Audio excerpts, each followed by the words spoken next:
বন্ধুরা, আপনারা কেমন আছেন? আশা করি খুব ভালো আছেন আর সুস্থ আছেন। আমিও খুব ভালো আছি। আজকে নতুন একটা রেসিপি নিয়ে চলে আসি আপনাদের সামনে।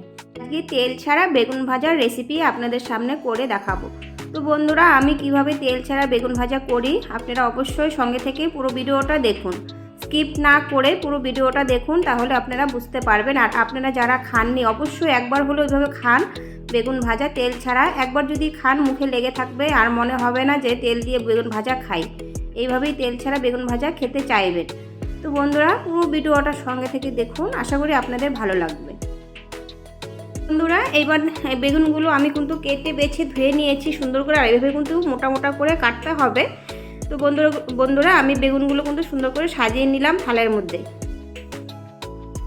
এবার আমি সবগুলো বেগুনের গায়ে কিন্তু নুন দিয়ে দেব। তো সবগুলোর গায়ে কিন্তু সুন্দর করে নুন দিয়ে দিচ্ছি। আমি নুনটা একটু বেশি করে দিচ্ছি। তারপরে দিয়ে দিচ্ছি হলুদ গুঁড়ো।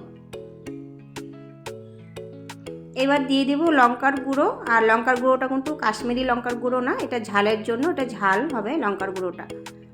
আপনারা যারা ঝাল খেতে পছন্দ করেন না তারা কিন্তু অবশ্যই কাশ্মীরি লঙ্কার গুঁড়ো দিবেন, দেখতে সুন্দর লাগবে, ঝাল লাগবে না। তো এখানে দিয়ে দিচ্ছি চিনি। প্রত্যেকটা বেগুনের গায়ে কিন্তু চিনিও দিয়ে দিয়েছি। তো এইবার কিন্তু প্রত্যেকটা বেগুন দুটো করে হাতে নিয়ে সুন্দর করে গায়ে কিন্তু লাগিয়ে নিতে হবে।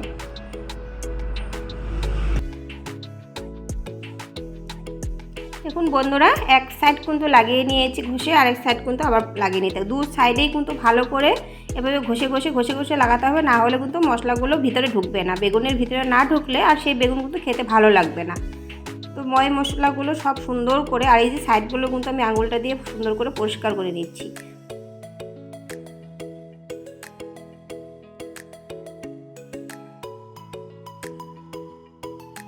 এবার এই যে একটা প্লেট নিয়ে নিয়েছি, আর এই প্লেটটার মধ্যে সুন্দর করে সাজিয়ে নিচ্ছি। আর দেখেছেন বেগুনগুলোর সাইডে কিন্তু নেই, গায়ে ওগুলো কিন্তু পরিষ্কার করে নিয়েছি, না হলে কিন্তু ভাজার সময় অসুবিধা হয়ে যাবে, পুড়ে ধরবে আর খেতেও ভালো লাগবে না, দেখতেও সুন্দর লাগবে না। তো সাইডগুলো কিন্তু অবশ্যই পরিষ্কার করতে হবে। তো বাকি সবগুলো কিন্তু এইভাবে আমি গায়ে লাগিয়ে প্লেটের মধ্যে সাজিয়ে নেব। তারপরে এদিকে কড়াইটা কিন্তু বসিয়ে দেব। বন্ধুরা, প্রত্যেকটা বেগুনের গায়ে কিন্তু সব কিছু মশলা লাগানো হয়ে গেছে। দেখুন কত সুন্দর লাগছে দেখতে। এবার চলুন, এবারে এই বাটি একটা নিয়ে নিয়েছি, এই বাটিতে 3 চামচ বেসন দিয়ে দেব। এবার দিয়ে দেব চালের গুঁড়ো 3 চামচের মতো।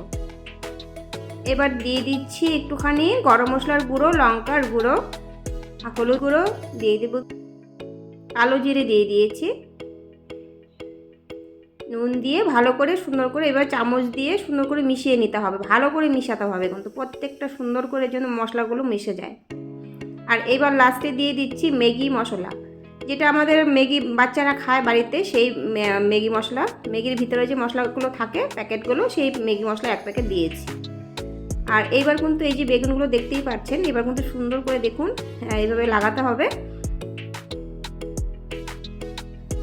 তো বন্ধুরা দেখতেই পাচ্ছেন আমি কিভাবে বেগুনগুলো গায়ে লাগিয়ে নিচ্ছি বেসন, চালের গুঁড়ো, মশলাগুলো, ব্যাটারটা।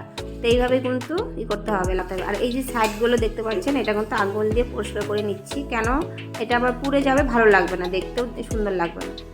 এই দেখুন এভাবে কিন্তু প্রত্যেকটা লাগাতে হবে। তো প্রত্যেকটা বেগুন আমি এইভাবে লাগিয়ে নিয়ে তারপরে চলুন ভাজার পালা। তো বন্ধুরা, আপনারা কিন্তু যারা খাননি তারা অবশ্যই একদিন হলেও বানিয়ে দেখুন। একবার যদি খান তাহলে কিন্তু চাইবেন বারবার খেতে। আমি না, এটা যারা খেয়েছে তারাই বলবে এই কথাটা।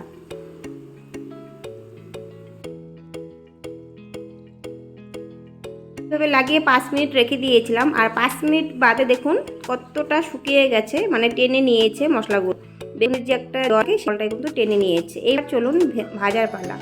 দেখুন কত সুন্দর। তো আমি প্রত্যেকবার ঘুরিয়ে দিচ্ছি, মানে উল্টা সাইড করে দিচ্ছি। দেখুন উল্টা সাইডগুলো কত সুন্দর করে মিশে গেছে। মনেই হচ্ছে না এখানে বেসন, চালের গুঁড়ো আমি লাগিয়েছি, মনে হচ্ছে কি? মনেই হচ্ছে না। দেখুন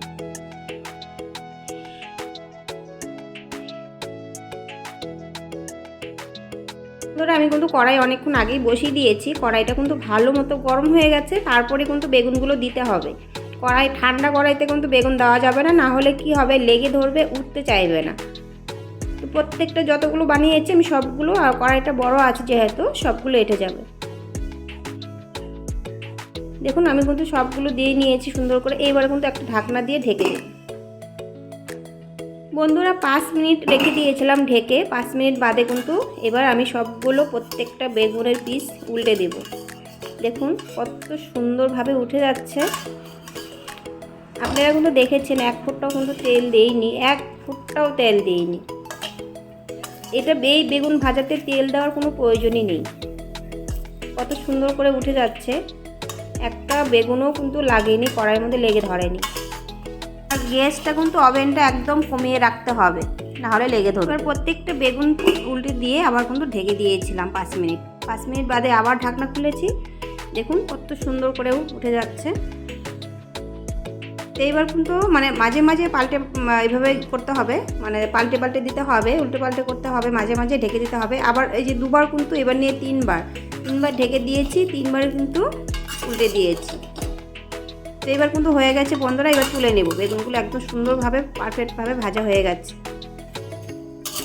তুলে নিয়ে আপনাদের সাথে দেখাচ্ছি কতটা সুন্দর হয়েছে আর কতটা সফট। ওভেন কমিয়ে রাখতে হবে, ওভেন কিন্তু বাড়িয়ে রাখা যাবে না, নাহলে সব পুড়ে ধরবে। এটা অবশ্যই মাথায় রাখতে হবে, না হলে কিন্তু খাওয়া যাবে না আর বেগুন ভাজা। এই দেখুন কত সুন্দর সফট, মচমচে, করকরে, খুব সুন্দর। দেখুন এবার ভেঙে দেখাচ্ছি, আপনাদের সাথে শেয়ার করছি ভেঙে কতটা সফট হয়েছে। দেখুন দেখেছেন কত সুন্দর, তেল ছাড়াও যে এত সুন্দর নরম হতে পারে ভাবনার বাইরে। দেখুন আমি হাতে ধরে আছি ঠিকই, খুব গরম লাগছিল, তো অল্প কিন্তু খেয়েও দেখাচ্ছি আপনাদের সাথে। বাচ্চাদের জন্য কিন্তু একদমই পারফেক্ট বেগুন ভাজা।